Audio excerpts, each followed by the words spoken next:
अच्छा मोर voice clear जाउची आज्ञा जाउची ना क्लियर। आज्ञा आज्ञा हाँ माने एटा मु काई पचारली ना मोर लास्ट जो वीडियो जो लास्ट श्लोक तार ऑडियो रो काई क्लैरिटी मु देखली नहीं माने सुबुनी भलो सेटा मु पचारजी जे जदि एटा सुबुची क्लियरली ताले सेटारे कोन असुविधा होची काई की क्लियरली आसुनी नेट प्रॉब्लम की कोन मु जानि पाउनी। एनीवे ମୁଁ ସେ ଭିଡିଓଟାକୁ ମୁଁ ବି ଶୁଣୁଥିଲି ଯେ କଣ କ୍ଲାରିଟି ଅଛି କି ନାହିଁ ଜାଣିବା ପାଇଁ କିନ୍ତୁ ଲାଗିଲାନି କ୍ଲାରିଟି ଥିଲା ଭଳିଆ ଶୁଭୁନି ଭଲ। ଏନିୱେ ଅନଲାଇନରେ ଶୁଭୁଛି ଭଲ କଥା।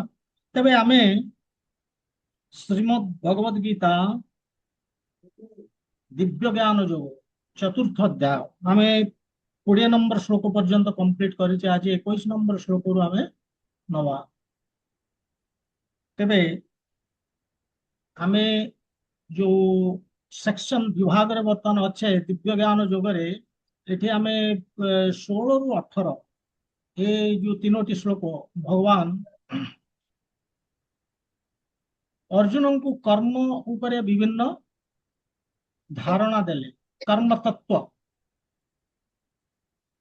बर्तमान 19 रु 24 भगवान कौन दउचंती ना जने कर्मयोगी भक्त वा जो कृष्ण भावित कर्म करुवा व्यक्ति तार विभिन्न लक्षण 19 रु से आरंभ करिसंती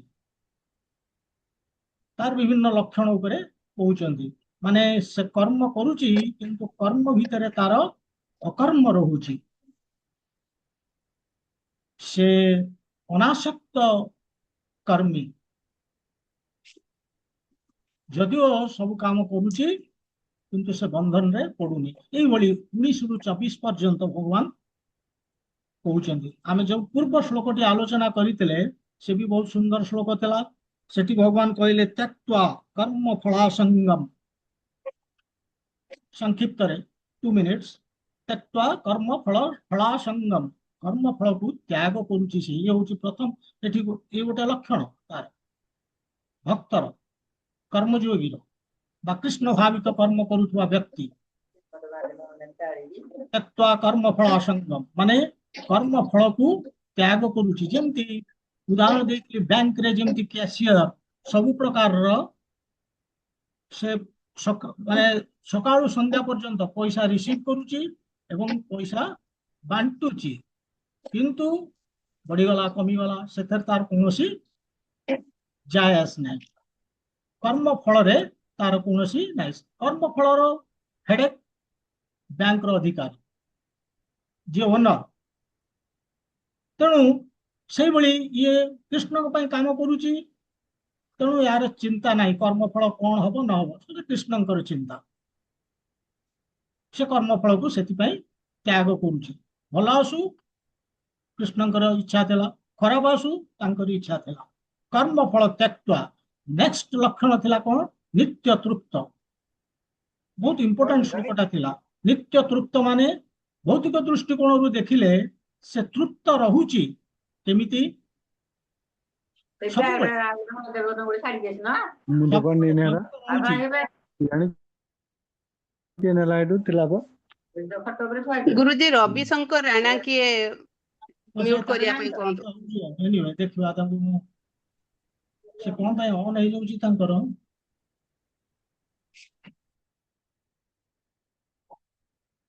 प्रत्येक जो मानकर ऑन हे जाउची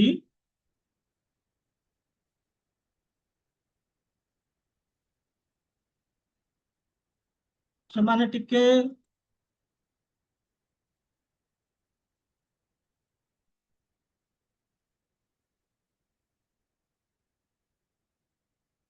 डिस्टर्बेंस हो बहुत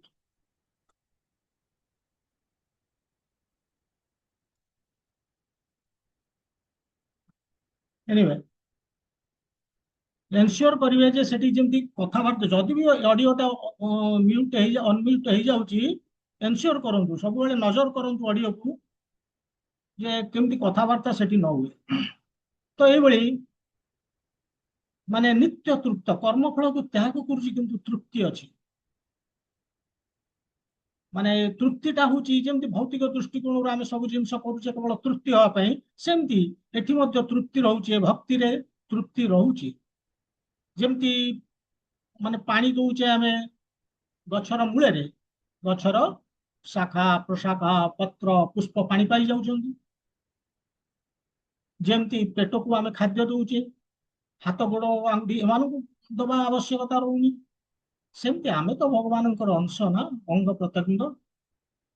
ତେଣୁ ଯେତେବେଳେ ଭଗବାନଙ୍କ ପାଇଁ ଆମେ କର୍ମ କରୁଛେ ଅଟୋମେଟିକାଲି ଭଗବାନ ସନ୍ତୁଷ୍ଟ ହଉଛନ୍ତି, ଏବଂ ସନ୍ତୁଷ୍ଟ ହେଲେ ଆମେ ଅଟୋମେଟିକାଲି ସନ୍ତୁଷ୍ଟ ହେଇଯାଉଛେ। ତୃପ୍ତି, ଇଏ ଭୌତିକ ଦୃଷ୍ଟିକୋଣରୁ ସବୁବେଳେ ଆମେ ତୃପ୍ତି, କିନ୍ତୁ ଆଧ୍ୟାତ୍ମିକ ଦୃଷ୍ଟିକୋଣରୁ ଭକ୍ତିରେ କେବେ ହେଲେ ତୃପ୍ତି ନଥାଏ।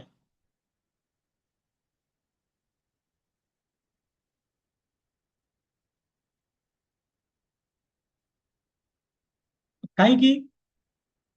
ଭକ୍ତିରେ ତୃପ୍ତି ରହୁଛି, ନିତ୍ୟତା ବି ରହୁଛି ତୃପ୍ତିର, କିନ୍ତୁ ମନ ଭରୁନି। ଯେତେ ଭକ୍ତି କଲେ, ଯେତେ ତୃପ୍ତି ହେଲେ ବି ଆମେ ଆମର ଆମର ଆହୁରି ଦରକାର ବୋଲିକି ଆମେ ଚିନ୍ତା କରୁଛେ। ଇଏ ହଉଛି ଭକ୍ତି। ଆଧ୍ୟାତ୍ମିକ ଦୃଷ୍ଟିକୋଣରୁ ଭକ୍ତିରେ ଆମେ ତୃପ୍ତି ହଉନି, ଆହୁରି ଦରକାର, ଆହୁରି ଦରକାର, ମନ ଭରୁନି, এইଭଳି କନସେପ୍ଟ। ତେଣୁ ଇଏ ହେଲା ଦ୍ୱିତୀୟ ଲକ୍ଷଣ। ଯଦିଓ କର୍ମଫଳ ତ୍ୟାଗ କରିଛି, ସେ ନିତ୍ୟ ତୃପ୍ତ। ଥାର୍ଡ ଲକ୍ଷଣ ହଉଛି ସେ ନିରାଶ୍ରୟ। ନିରାଶ୍ରୟ ମାନେ ଏ ଜଗତରେ, ଏ ସଂସାରରେ କୌଣସି ଦେବାଦେବୀ, ବାବା ବାବି, କୌଣସି ପାୱାରଫୁଲ ବ୍ୟକ୍ତି ବା କୌଣସି ବସ୍ତୁ, କାହା ଉପରେ ସେ ନିର୍ଭର କରିନି, ଆଶ୍ରୟ ନେଇନି, କାହା ପାଖରେ ସେ ଆଶ୍ରୟ। एकमात्र भरोसा होचंदी कृष्ण। से भक्त भावुची जे कृष्ण होचंती मोर प्रभु, से मते जेमती रखिबे तांको इच्छा। अब ये भी सत्य, कृष्ण काहाको आश्रय दियंती, जाहांकर आउ कोनोसी आश्रय नाही ए जगत ए संसार रे। किंतु जहांकर अन्य आश्रय अच्छी, जदि अन्य माने जो माने देवादेवी पाखु जाउचंती, बाबा बाबी पाखु जाउचंती, जो माने पावरफुल लोकों पाखु जाउचंती, भगवान ताकु आश्रय दियंती नाही। निराश्रय, निराश्रय अर्थ होउची भौतिक जगतर कोनोसी लोक उपरे से आश्रित नुहे, केवल भगवान उपरे आश्रित। यही होउची भक्तर तृतीय लक्षण। से श्लोक रे एई भली सुनिले ये भगवान ने कथा कहले एवं अर्जुन शुणिले, एवं भगवान कहउचंती जे से सब प्रकार कर्म करूची, किंतु से कर्म बंधन रे पड़ुनी, बा से किछि कर्म ही करूनी, कारण कर्मर प्रतिक्रिया किछि नाही। कर्मणि अभिप्रवृत अपि नैव किंचित करोति सः। कौनसी प्रतिक्रिया मूलक कर्मर कौनसी प्रतिक्रिया नाही, जोटा कि आमको बांधिब, भक्त को बांधिब। सब तो कृष्ण कर्म, आ प्रतिक्रिया आसब कौन? ये अर्जुन शुणिले। भगवान कहउचंती जे व्यक्ति यदि कृष्ण भावना अमृत रे कर्म करुची, कृष्ण दृष्टिकोण रे से कर्म करूनी। भक्त जो कर्म करुची से कर्म करूनी कृष्ण दृष्टि रे। किंतु अर्जुन भावुचंती मो पाई मु जबरदस्त लड़ीबी, मर्डर भी करी, आ मुझे तो मर्डर करी लोक चित्कार करेंगे, केमिति मु भाबिबी जे मु किछि करूनी, केमिति मु भाबिबी जे मोर पाप लागिबनी। ये भलिया केमिति भगवान कहउचंती। ये भली अर्जुन मन मन भाबुचंती। कृष्ण अंतर्जामी, से जानि पारले अर्जुन मन कथा। सेति पई भगवान वर्तमान ए श्लोक रे तार उत्तर दउचंती, एवं से उत्तर माध्यम रे से आमको चारोटी शिक्षा दउचंती।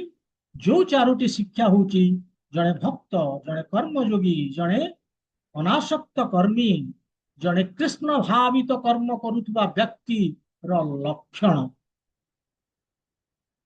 जो चारोटी शिक्षा हमको देवे से होची से भक्तर लक्षण। तो वर्तमान श्लोकटी आमे देखिबा।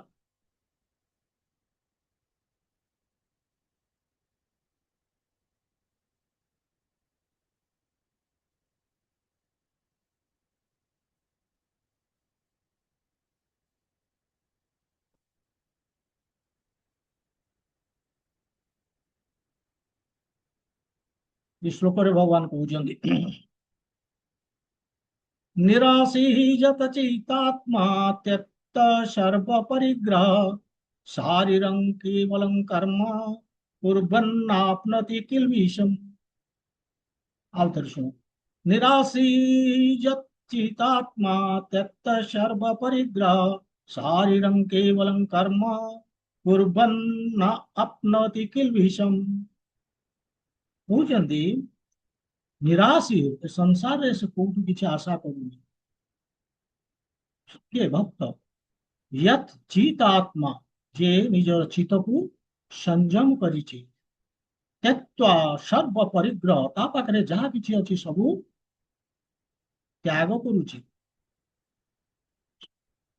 माने स्वामित्व को त्याग करूछि मालिक पणिया त्याग करूछि शारीरं केवलं कर्म करिकि कोन करूछि केवल शरीरर रक्षणाबेक्षण ପାଇଁ से कर्म करूछि मेंटेनेंस ପାଇଁ कुर्बन एई भली कर्म करिकि मध्य न आपनोति किल्बिषम न आपनोति किल्बिषम माने पाप पाप अर्जन करूनी एई भली कर्म करिकि मध्य से पाप अर्जन करूनी। तो एटी भगवान हमको चारोटी शिक्षा दौचंदी एवं चारोटी लक्षण भी कहउचंदी कार जने भक्त कर्मयोगी बा कृष्ण भावित कर्म करुवा व्यक्ति बा अनासक्त कर्मी। प्रथम लक्षण आमे आसीबा प्रथमे कोटा ना यत चितात्मा निराश्रित को पर रखिबा। सेकंड सर्व परिग्रह संगे ताकू देखिबा यत चित आत्मा यत यत माने संयम संयम करिबा कंट्रोल चित आत्मा चित माने हृदय आत्मा बोले जीवात्मा। तेणु ये कहउचंदी यत चित आत्मा जे माने मन हृदय को चित्त को जे संयम करिछि तार विषय कहउचंदी से होछि भक्त।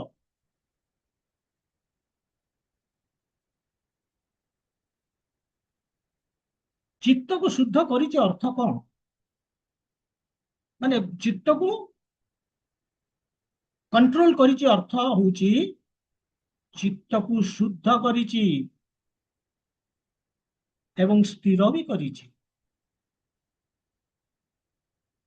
चित्तर गोटे अवस्था अछि सत्व गुण अवस्था जोटी भगवान अनुभूति होता है।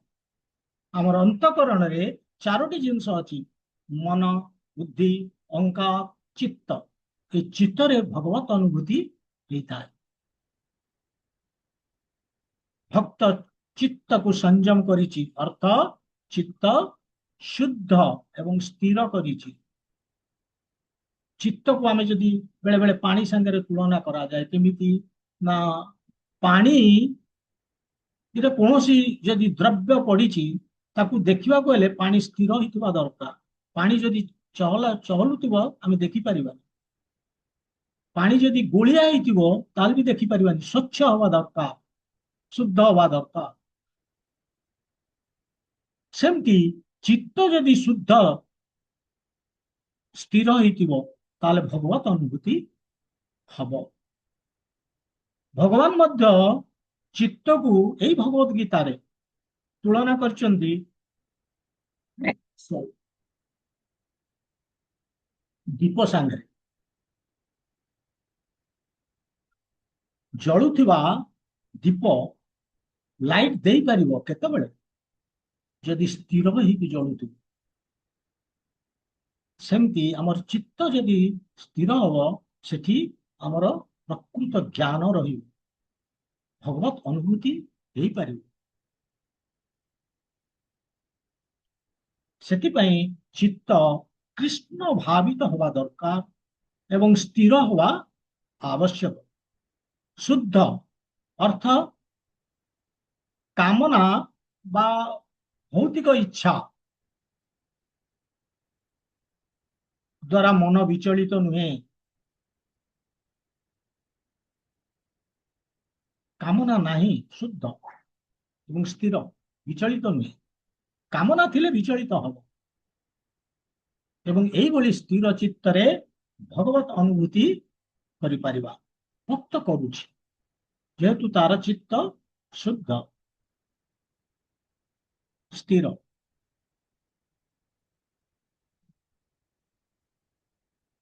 तेणु एइभली चित्त संयमता जोगु भक्त भगवान को देखि पारे परमात्मा रूपे यत् चित आत्मा परमात्मा रूपरे अनुभव करि पारे तो जानुची जे भक्त परमात्मा मो सहित अछंती सेतपई गाड़ी चलछि गाड़ी बंद हो जिवो जदि से नथिबे यत् चित आत्मा तेणु परमात्मा अनुभूति होछि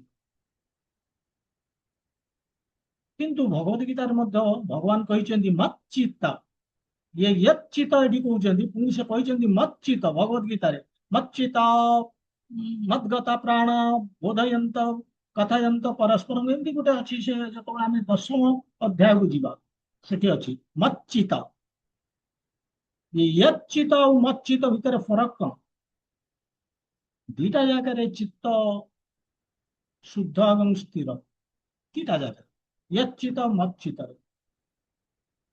किंतु यच्चितरे परमात्मा रूपे भगवान को दर्शन करि परिबा किंतु मच्चितरे स्वयं व्यक्ति भगवान को आमे अनुभव करि परिबा दर्शन करि परिबा तेणु डिफरेंस कौन ये भगवान और परमात्मा परमात्मा होचंती उपद्रष्टा अनुमंता भर्ता मेंटेनर किंतु भगवान से आम सहित खेलुचंती बुलुचंती आम सहित से जो संपर्क आम चाहूचे से संपर्क आम सागर से रखुचंती पुओ कार प्रेमिक कार बंधु कार गुरु कार मालिक किसी भी से हो पारंती तेणु मच्चित ये यच्चितु उच्च स्तर भगवान अनुभूति परमात्मा अनुभूति टू उच्च स्तर तेणु ये यच्चित आत्मा शुद्ध स्थिर होइछि कार भक्तर कर्मयोगीर कृष्ण भावित कर्म करुवा व्यक्तिर ये हूँ प्रथम लक्षण कौन सी कामना भौतिक इच्छा नहीं केवल कृष्ण भावित कर्म रे ही इच्छा ये वाला प्रथम लक्षण भगवान आमको इनडायरेक्टली कहते आम ये यच्चित आत्मा हवा उचित चित्त को शुद्ध स्थिर करने को हम निराशी निराशी माने नी आसी आसी माने आशा आशा कर जे आशा करे तो निराशी माने कि आशा करूनी किए भक्त कृष्ण भावित कर्म करुवा व्यक्ति कर्म करुची फल कौन हम से विषय चिंता करूनी से जानूची जे से भगवान अंश से मत बुझुची तार जो कर्म गुड़िक तार निजर नुहे निज कर्म नुहे से तो भगवान का हाथ में कटपुटला instrument in the hands of Krishna जेमती आमर हाथ मूव करुची कोथिपाई आमर बॉडी रो प्रचेष्टा जो पूरा बॉडी रो प्रचेष्टा जो हाथ मूव करुची सेमती आमे कर्म करूचे इंडिपेंडेंटली करूने आमे होचे कृष्णंकर अंश से होचंती बॉडी होल तांको हातरे आमे गोटे इंस्ट्रूमेंट सी हमको जेमती बुलाउछंती आमे बुलुचे निमित्त मात्र आमे तो एई भली भक्त भाबुची से किसी आशा करूनी कृष्ण भावित कर्म करुवा व्यक्ति भक्त बा कर्मयोगी संसार को किछि आशा करंतिनी ना संसार रो कोनोसी व्यक्ति टू ना संसार रो कोनोसी वस्तु टू ना संसार टू किछि एठू मिलियो बोली कि समाने आशा करंतिनी किंतु एमिति नुहे जे समाने समानंकर आशा रहुनी रहुची काटू कृष्ण ठू आशा रहुची से होचंती एकमात्र आश्रय स्थल तेणु भक्त कर्मयोगी सब बेले तांकठू आशा करे से जहाँ देवे से संतुष्ट किंतु बाकी सब जहाँ संसार रु आमे पाउचे आशा करूचे भक्त जानुची जे ये सब मायादेवी चाल मरीचिका भलिया मायादेवी भी जहाँ दियंती से कौन दियंती केवल दुख ही दियंती तांको गोदाम रे सुख नाही से तो भगवान यही भगवत गीता रे मुक्त कंठरे घोषणा करुचंती संसार दुखालयम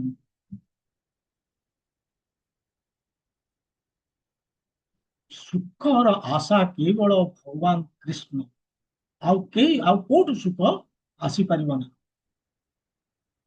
संसार सुख आशा करिवा संसार रो कोनोसी व्यक्ति बा वस्तु कोनोसी भोग्य वस्तु सुख आशा करिवा निर्बोधता गोटे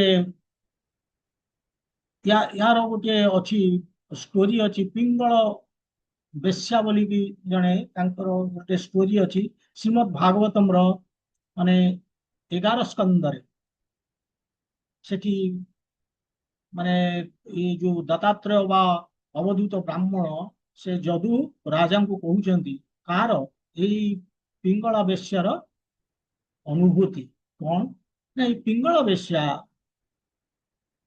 ये सब बेले बॉडी को सजई के रखंती एवं से तांकर कस्टमर अछंती सिलेक्टेड कस्टमर जो माने तांकू सुख देई परिवे स्नेह देई परिवे भलो पाइबे सेई बली कस्टमर से अपेक्षा करंती एई बली दिने से अपेक्षा करछंती जने खास कस्टमर संध्या रु संध्या गड़ी चलुची किंतु से कस्टमर आसुना से खाली घर बाहर होचन बहुत लोग आसुचंती किंतु तांकर सेठी मन नाही मन सही खास कस्टमर जे आसीबे अर्धरात्रि हला तथापि बाहर को आशा नहीं के आसिले देखले काले आसुथिबे देखले केही नांदी भीतर को चली गले एवं हताश ही पड़ले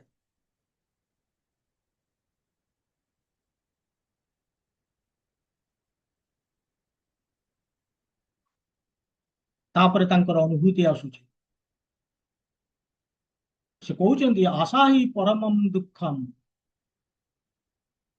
आशा ही परमम दुःखम नैराश्यम परमम सुखम नैराश्यम आशा होची दुःखर कारण किंतु नैराश्य माने नैराश्य माने हताश नुहे नैराश्य माने भौतिक आशारु मुक्ति यदि आमे आशा करितबा भौतिक इच्छा बा कोनोसी जिंस पाया पई बा कोनोसी जिंस आशा करूचे भौतिक जगत रे न करिबाटा होची नैराश्य एवं सेउटा करे सुख परम सुख मिले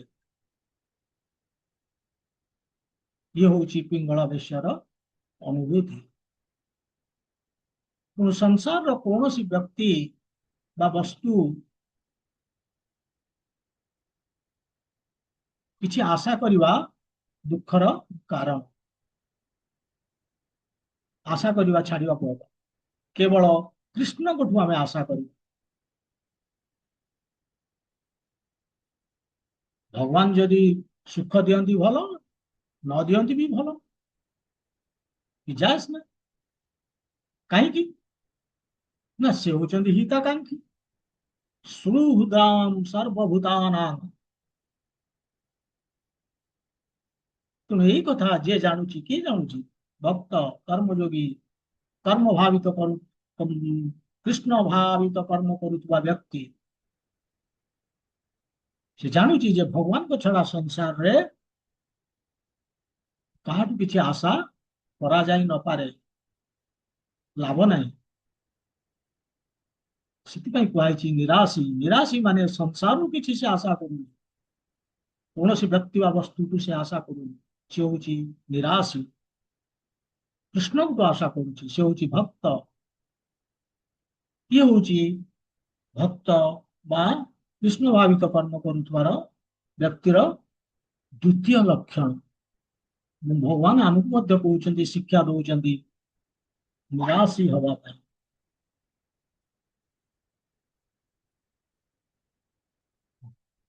ତାପରେ ଭଗବାନ କହୁଛନ୍ତି ତ୍ୟକ୍ତ ସର୍ବ ପରିଗ୍ରହ।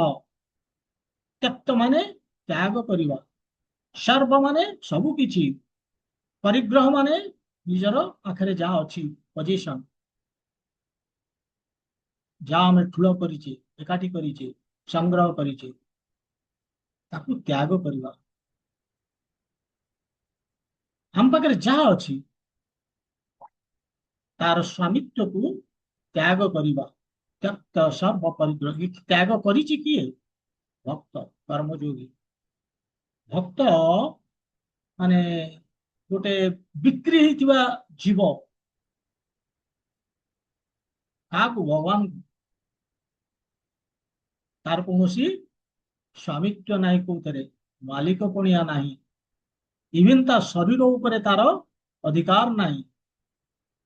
ତା ପାଖରେ ତାର ଶରୀର ଉପରେ ଅଧିକାର ନାହିଁ, କି ତା ପାଖରେ ଯେକୌଣସି ସାମଗ୍ରୀ ଅଛି ସେଥିରେ ତାର ଅଧିକାର ନାହିଁ। କାହିଁକି ନା ସେ ଭଗବାନଙ୍କ ପାଖରେ ସମ୍ପୂର୍ଣ୍ଣ ରୂପେ ସମର୍ପିତ। ସେ ଭାବୁଛି ଯେ କୃଷ୍ଣ ମୋର ଦେଖଭାଲ କରିବେ, ରକ୍ଷଣାବେକ୍ଷଣ କରିବେ। ତେଣୁ ତାର ଶରୀର ବା ତା ପାଖରେ ଯାହା ଅଛି ସେ ବିଷୟ ନେଇ ସେ ବେଶୀ ଚିନ୍ତିତ ନୁହେଁ, ବ୍ୟସ୍ତ ନୁହେଁ। ସେ ଜାଣୁଛି, ସେ ଭକ୍ତ କର୍ମଯୋଗୀ ଜାଣୁଛି ଯେ ପ୍ରତ୍ୟେକ ଜିନିଷ ଏ ସଂସାରରେ ଅସ୍ଥାୟୀ। ତେଣୁ କାହିଁକି ସମୟ ନଷ୍ଟ କରିବା ଏ ଅସ୍ଥାୟୀକୁ ଏକାଠି କରିବା ପାଇଁ, ସଂଗ୍ରହ କରିବା ପାଇଁ, ଠୁଳ କରିବା ପାଇଁ? ଏତେ ଗୁଡେ ଅସ୍ଥାୟୀ ଜିନିଷ ଯାହାକୁ କି ଆମେ ଫାଇନାଲି ହରେଇବା, ସେ ଛାଡିକି ଯିବେ, ନହେଲେ ଆମେ ତାକୁ ଛାଡିକି ଯିବା, ଲାଭ କଣ? ଇଏ ଭକ୍ତ ବୁଝୁଛି। ସେଥିପାଇଁ ତ୍ୟକ୍ତ୍ୱା ସର୍ବ ପରିଗ୍ରହ, ଇଏ ହଉଛି ଭକ୍ତର ତୃତୀୟ ଲକ୍ଷଣ।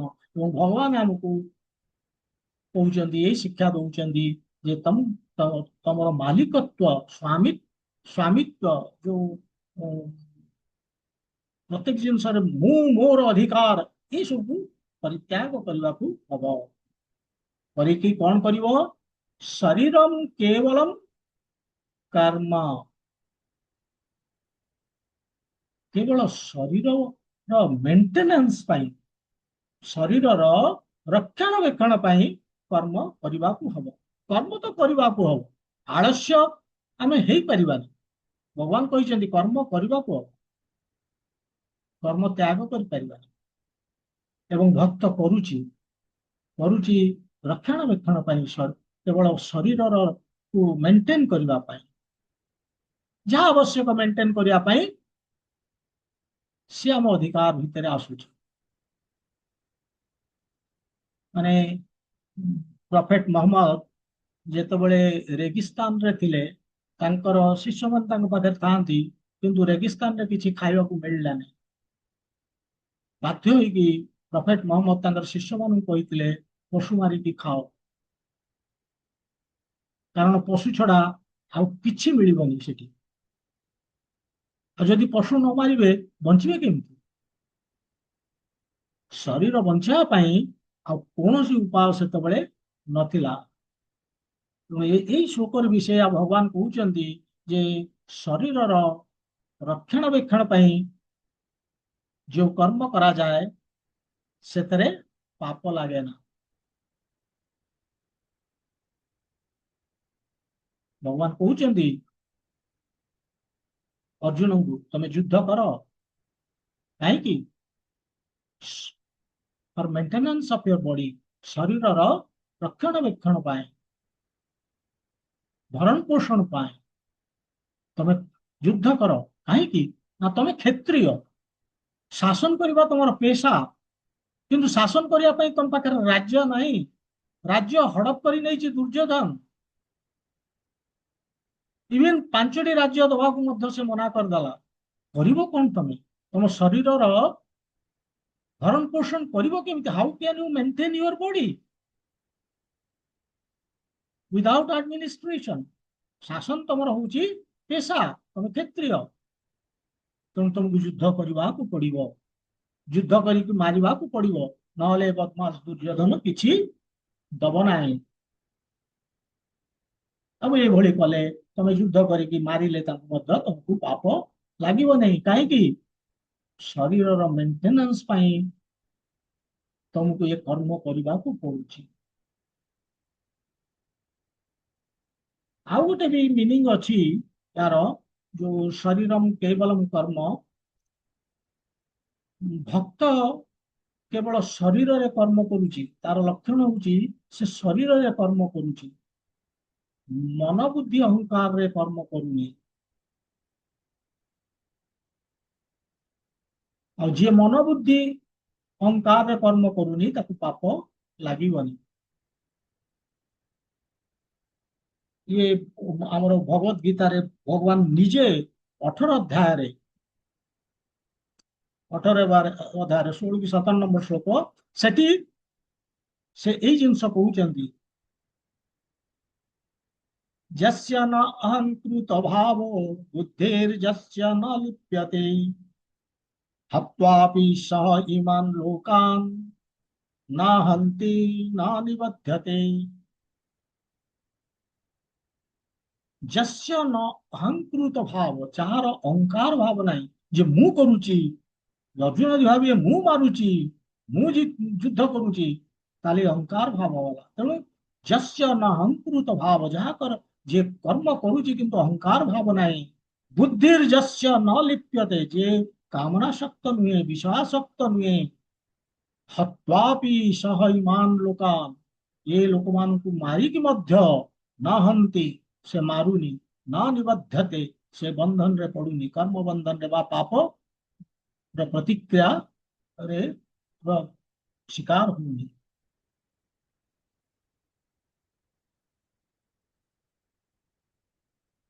ତେଣୁ ଭକ୍ତ କେବଳ ଶରୀରରେ କର୍ମ କରେ, ମନ ବୁଦ୍ଧି ଅହଙ୍କାରର କର୍ମ କରୁନି। আর ଉଦାହରଣ ଗୋଟେ ଆମେ ଦେଇପାରିବା ବୁଝିବା ପାଇଁ, ଯେ ଗୋଟେ ସର୍ଜନ, ତା ହାତରେ ଛୁରୀ ଅଛି, ଗୋଟେ ଡକାୟତ, ତା ହାତରେ ବି ଛୁରୀ ଅଛି, ଫରକ କଣ? ଦି ଜଣ ଯାକ ଏକା କାମ କରିବେ, କାଟିବା କାମ କରିବେ,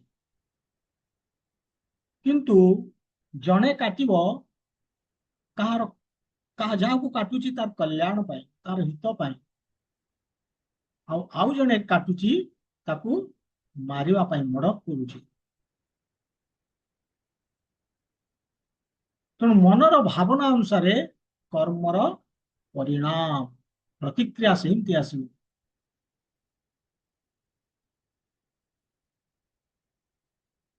ସର୍ଜନଟି ସେ ଶରୀରରେ ତାର କର୍ମଟା କରୁଛି, ମନରେ ଭାବୁନି ଯେ ମୁଁ ମାରୁଛି ବୋଲିକି, ଏ ଭାବନା ନାହିଁ ତାର, ବରଂ ହିତ ଭାବନା ଅଛି, କଲ୍ୟାଣ ଭାବନା ଅଛି, କିନ୍ତୁ ଡକାୟତ ମାରୁଛି। ମନର ଭାବନା ଅନୁସାରେ।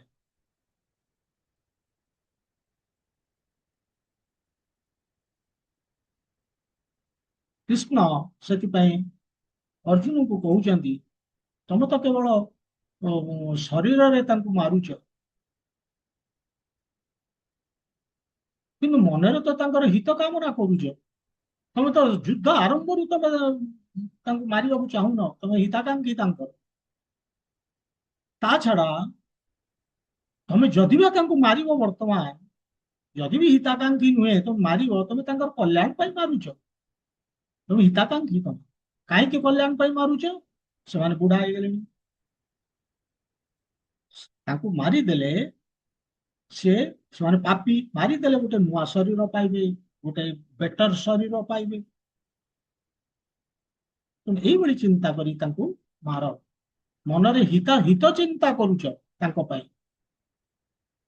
ବାହାରୁ ଦେଖାଯାଉଛି ଯେ ତମେ ମାରୁଛ, କିନ୍ତୁ ତମେ ଉଦ୍ଧାର କରୁଛ। ସେ ସର୍ଜନ ଭଳି, ସର୍ଜନ ଯେମିତି ହିତ ଚାହୁଁଛି, ଲୋକକୁ ଉଦ୍ଧାର କରୁଛି, ରୋଗମୁକ୍ତ କରୁଛି ଅପରେସନ କରିକି, ସେମିତି। ତେଣୁ ଶରୀର ଦ୍ୱାରା ତମେ ବଦ୍ଧ କରୁଛ, ମାରୁଛ, ମନରେ ତ ଭଲ ଭାବନା ଅଛି। ତେଣୁ ଭଗବାନ କହୁଛନ୍ତି ଏଇଭଳି ଶରୀର ପାଇଁ ଯଦି ଆମେ କର୍ମ କରୁଛେ, ପୂର୍ବନ୍ କରିକି ମଧ୍ୟ ନ ଅପ୍ନୋତି କିଲଭିଷମ୍, ମାନେ ପାପ ଆମେ ଅର୍ଜନ କରୁନେ। ଭଗବାନ ଆମକୁ କହୁଛନ୍ତି ଯଦି ଆମେ ଏଇଭଳି କର୍ମ କରିବା, ପାପ ଆମକୁ ସ୍ପର୍ଶ କରିବନି, ସଂସାରକୁ କିଛି ଆଶା କରିବାନି, ଆଶା କେବଳ କରିବା ଭଗବାନଙ୍କଠୁ।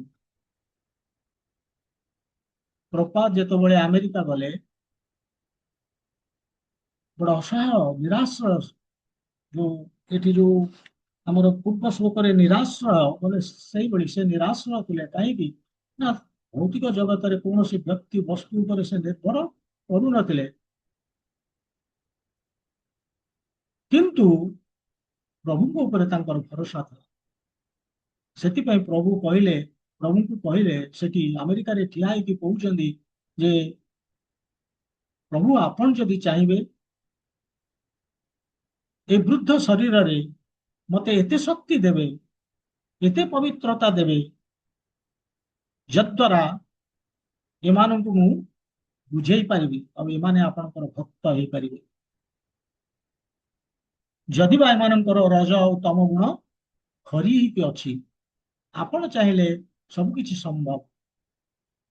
ଏଇଭଳି ପ୍ରାର୍ଥନା କରୁଛନ୍ତି ଭଗବାନ, ଏମାନେ ପରିବର୍ତ୍ତନ ହେଇପାରିବେ।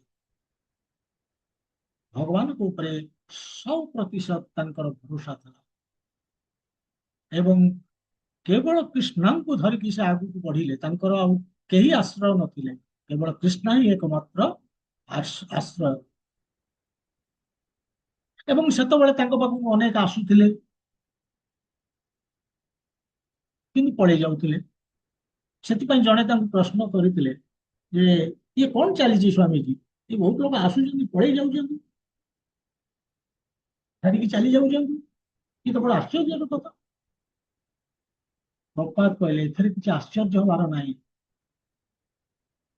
ଆଶ୍ଚର୍ଯ୍ୟ ହଉଛି ଯୋଉମାନେ ରହିଛନ୍ତି, ଠିକିକି ରହିଛନ୍ତି।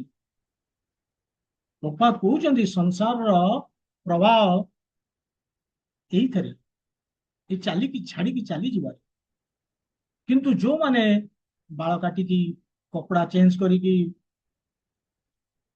ଡ୍ରେସ ବଦଳେଇ, ସବୁ ଛାଡି ମୋ ପାଖରେ ଏଠି ଅଛନ୍ତି, ଇଏ କଣ ଛୋଟ କଥା? ଛାଡିକି ଚାଲିଯିବା ତ ହଉଛି ମାୟାର ସ୍ରୋତ, ସମସ୍ତେ ସେଇଥିରେ ଭାସୁଛନ୍ତି। ଯୋଉମାନେ ଏଠି ଠିକିକି ଅଛନ୍ତି, ମୋ ପାଖରେ ଭକ୍ତି କରୁଛନ୍ତି, ଇଏ ଆଶ୍ଚର୍ଯ୍ୟର କଥା। ଯୋଉମାନେ ଛାଡିକି ଚାଲି ଯାଉଛନ୍ତି ସେ ଆଶ୍ଚର୍ଯ୍ୟ ନୁହେଁ।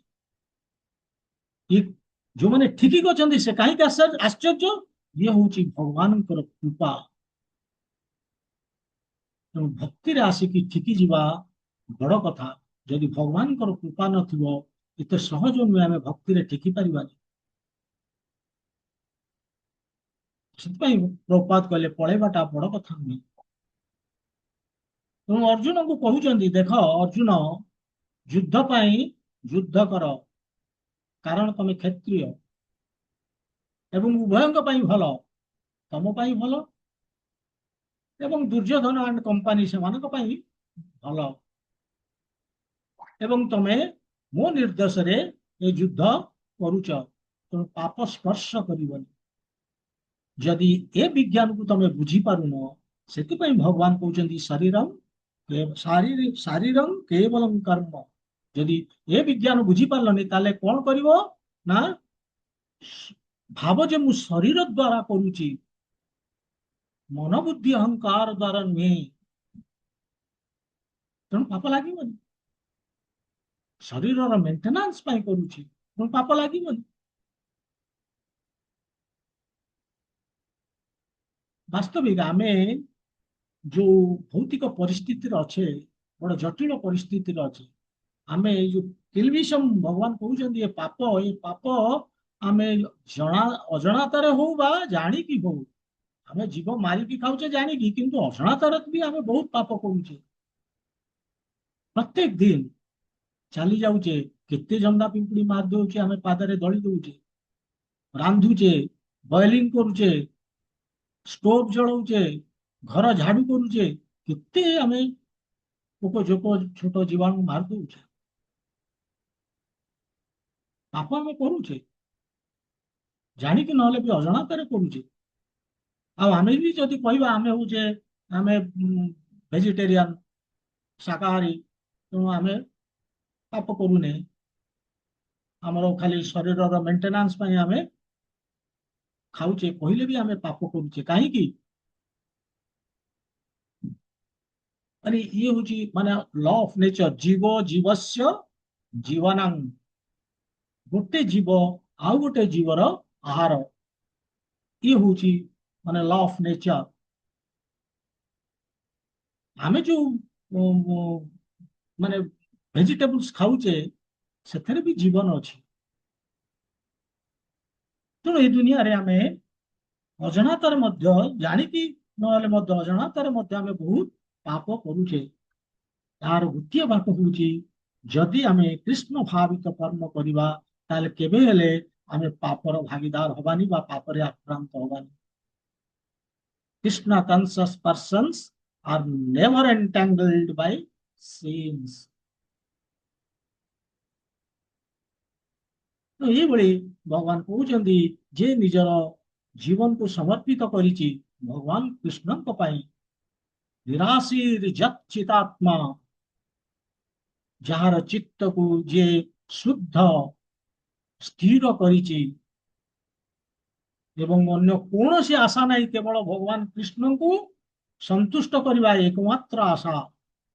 ସର୍ବ ପରିଗ୍ରହ, ସ୍ୱାମିତ୍ୱକୁ ପ୍ରତ୍ୟେକ ଜିନିଷରେ, ନିଜ ଶରୀର ନିଜ ପାଖରେ ଯାହା ଅଛି ତା ସ୍ୱାମିତ୍ୱକୁ ତ୍ୟାଗ କରିଛି ଏବଂ ଯାହା ମିଳୁଛି ତାକୁ ସେ ଭାବୁଛି ଯେ ମତେ ଇଏ ପ୍ରକୃତିଗତ ଉପହାର, ଏବଂ ସେଇ ଅନୁସାରେ ତାର ଶରୀରର ଭରଣ ପୋଷଣ କରୁଛି, ରକ୍ଷଣାବେକ୍ଷଣ କରୁଛି। କୃଷ୍ଣଙ୍କର ଖୁସି ପାଇଁ ସେ କର୍ମ କରୁଛି ଏବଂ ଖାଦ୍ୟ ଖାଉଛି କୃଷ୍ଣଙ୍କୁ ଭୋଗ ଲଗେଇଲା ପରେ।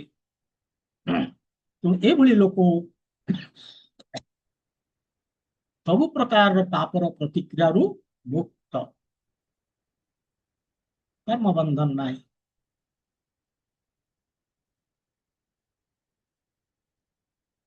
ତେଣୁ ଆମ ଜୀବନର ଲକ୍ଷ୍ୟ କଣ ହବା ଉଚିତ?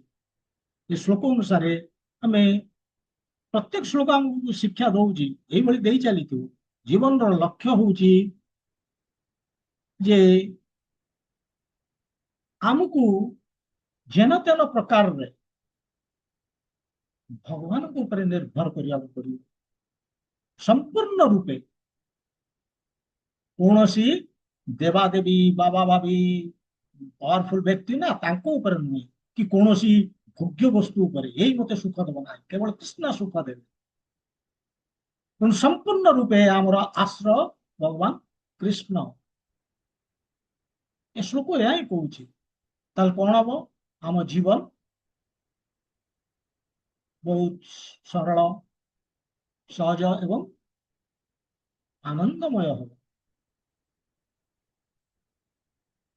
ଏ ଫେଜ ଆମ ଜୀବନରେ ଆସିବ କେତେବେଳେ?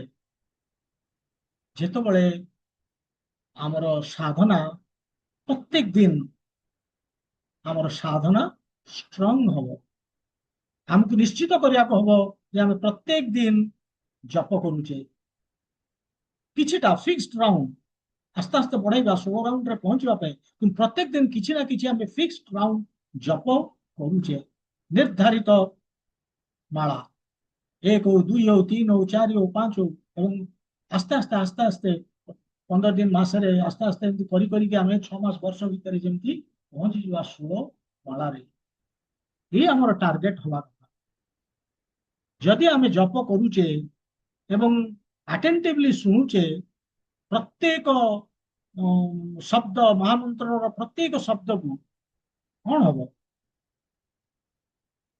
आमे कृष्ण सहित मूल्यवान समय बिताऊचे क्वालिटी टाइम कृष्ण सहित ये जप माध्यम फल कौन हम कृष्ण सहित आमर जो संपर्क मजबूत हम उन्नत हम तापर आमको भारी सुविधा हम कृष्ण ऊपर निर्भर करने तेणु चाबी कौटी डेली साधना हरे कृष्ण महामंत्र जप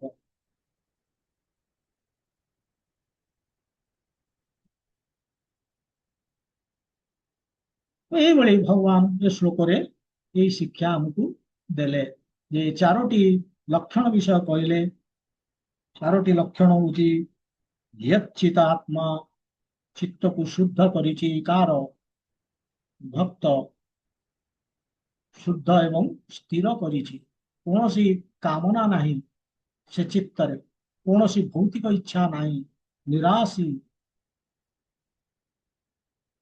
संसार रू किसी आशा करूनी संसार व्यक्ति बा वस्तु को किसी आशा करूनी क्या आशा करुचे कृष्ण को त्यक्त सर्व परिग्रह प्रत्येक जिनसर मालिक पणिया जो ये मु अधिक मु ये शरीर मु हूँ ओनर मो पाखे जहाँ अच्छी मु तार ओनर ये सब को से त्याग कर सब भगवान कर मोर किसी नुहे तांको सेवारे लागिबार अछि तांकरी जिनस तांको सेवारे लागिब शरीर शरीर केवल कर्म केवल शरीर मेंटेनेंस पाई जे कर्म करुछि कर्म कुर्बन कर्म करिकी मध्य न आपनोति किल्बिषम से पाप अर्जन करू एभଳି ये श्लोकटी कार किछि जदि पचारियार अछि पचारि परंती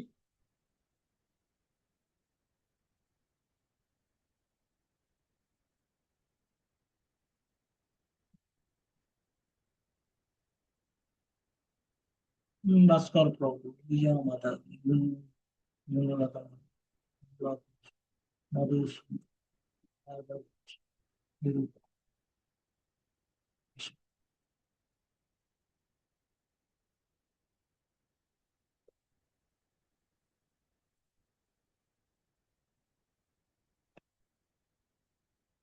ठीक अच्छे आज समय हो जाइए आम विश्राम नवा ग्रंथराज श्रीमद भगवद गीता की जय सोल प्रभुपाद की जय गौर भक्त वृंद की जय हरे कृष्ण जय श्री कृष्ण।